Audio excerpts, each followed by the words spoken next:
Hello everyone and welcome back to my channel. So I am outside in my backyard today. My neighbors are everywhere, so if you see me looking over there, somewhere, it's because of my neighbors.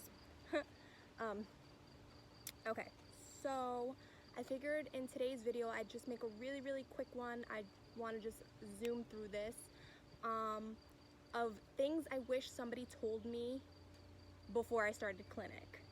So I don't know what your university calls it. Your university may call it clinic, clinical rotation, something like that.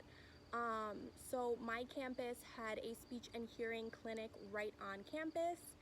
And that's where we provided speech services for the first, well, for me it was the first 2 semesters. We provided services on campus in the clinic, and then we did 2 semesters of externship.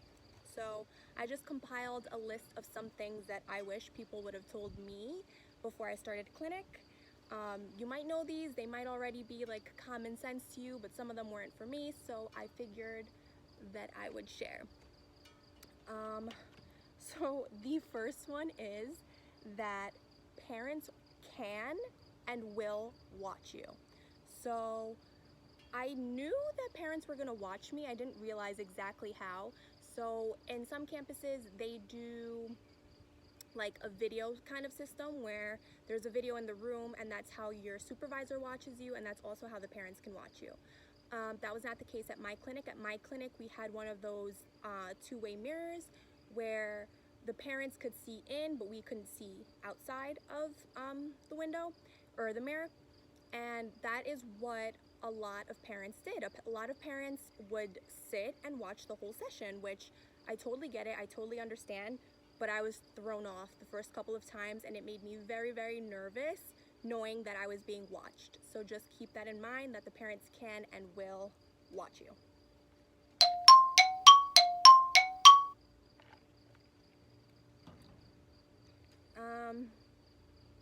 So I guess, ooh, there's ants everywhere, you guys. I'm gonna freak out. So kind of tied into the last thing, the parents will watch you. Sometimes the parents will try to intervene. So it is a very good idea to come up with a few nice ways to tell parents, you know, I understand your concern, I understand that you want to intervene, you want to help, but for this session, I kind of just need little Jimmy to respond to the question, or I just need you to be outside of the room so that he's more comfortable and builds rapport with me. There just needs to be a way for you to communicate to the parent that, you know, they can watch, but they have to be a silent observer. So there's definitely been situations where parents intervened in my sessions, and I was so new. I was such a new clinician that I didn't know how to handle it. I didn't know what to do. So keep that in mind. And I guess also piggybacking off of that, there are many children that will have separation anxiety. So I have dealt with, you know, children that have just turned 2 that are receiving services, and they had never been to daycare, and it was their first, like their very first time ever being separated from their parent. So keep that in mind, that there are some children that are going to have some separation anxiety, and you have to know how to deal with that, and making sure that, you know, your client is comfortable, and so is the parent. If the parent needs to be in the room for a few minutes for the first couple of sessions, as long as they're silently, you know, just observing from the corner, you know, if it helps the child build rapport with you, definitely do that and be aware of it. Okay, so my next one, I made the ginormous mistake of when I did my first evaluation on my campus, that the child was adorable, so cute. But right off the bat, we had to give, after we administered the standardized assessment, we had to give mom just a little bit of what we thought about the eval, and I didn't know, I guess, well, I didn't realize, you know, when there's a parent, they're very sensitive to everything that you're going to say about their child. So you always want to sandwich what you're going to say to them. So right off the bat, I had told her, you know, oh yeah, I noticed some articulation issues. And then afterwards, my supervisor was like, yes, there were articulation issues, but you have to remember this is somebody's child. So you have to be sympathetic. You have to tell her what a great worker he was, how he played so nicely with the toys, and also we noticed that blank, blank, blank. So remember to sandwich everything you're saying. You start off with something good, you say the things that they need to work on in the middle, and then at the end you also end on a strong positive point about the child. All right, there's such a glare out here and I'm trying to look at my iPad to see the next one for you.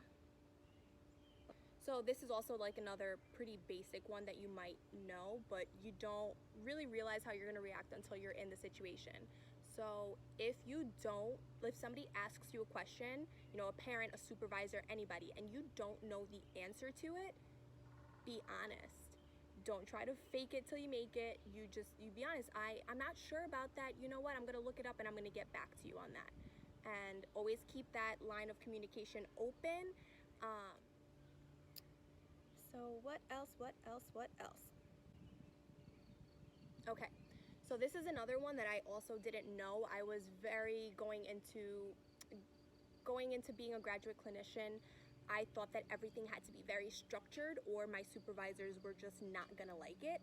And the truth is that that's not the case. There's some children who do really well with structure and they thrive on it, and there's other children that just don't do well with structure, and you need to have more of a child-centered approach. What I mean by that is you're following the child's lead. You have an idea of what their goals are, but you let them run the show. You bring all your toys, and then whatever they want to do, I want to play with Mr. Potato Head, right? Okay, and you guys are working on identifying body parts. So you're like, okay, we're gonna play with Mr. Potato Head. And then you implement your therapy into what the child wants to do. And that way they think that they're running the show. They think that they're the one who picked what you're doing, but you know, it's very strategic and you have the goals in mind and you're letting the child run the show. Also, piggybacking off of that, it's very important to, especially with the little babies, get on their level. They're tiny. They want to play on the floor. They don't want to sit on a table or sit at a table on a chair, whatever. So sit on the floor with them and play with them. Also with the child-centered approach, it will surprise you how much language you will get out of a kid when you let them pick the activity that they want to do. So you get lots of language out of that. Oh, so another one is I guess this is more for a child who is, I guess, more impulsive. So I've had clients before that, you know, once you position them in the right way. So my supervisor and myself like to call this catty cornering somebody. So you are placing the child in the room strategically away from the door. You're placing the child with the table right in front of them so that they kind of like can't get out. It's not like you're trapping them, but you're kind of trapping them so that they can't run away from your session and kind of, the heck was that? So you're not trapping them. And I forgot where I was going with this.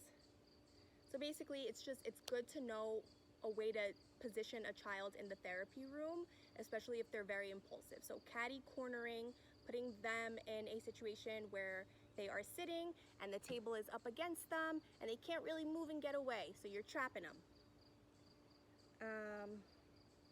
I should mention, obviously, you don't want to hurt the child. You just want to place them in a situation where it's kind of hard for them to get up. And if they get up, it's not the end of the world. You go back and you get them. I need a drink. So hot out here.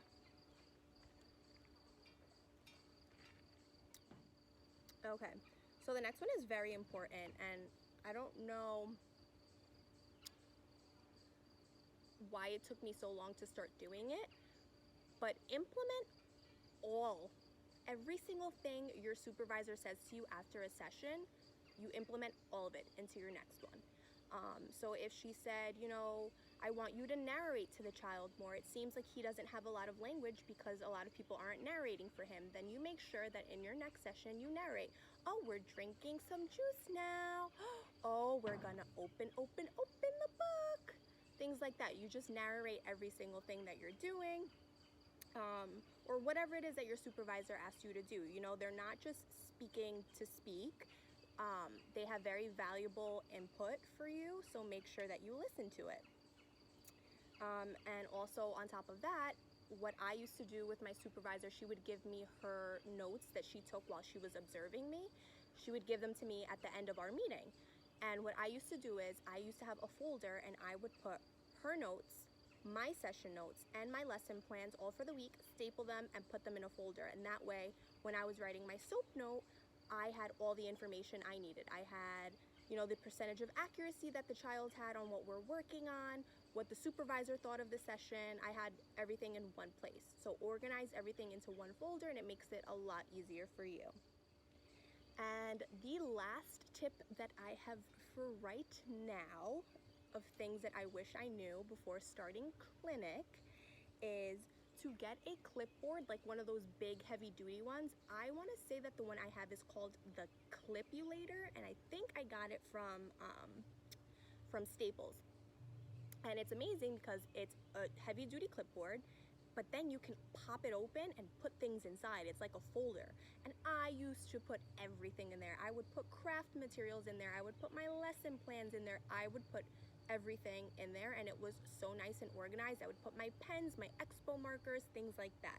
So that's definitely another thing to keep in mind. You know, that's all the tips that I have for right now of things that I wish people told me before I started clinic. If I think of any more, I could always make like a part 2 to this video. If you enjoy, give it a like, subscribe, share with a speechy, and good luck on your SLP to B journey. Thank you for watching Sherry Talk Speech. Bye.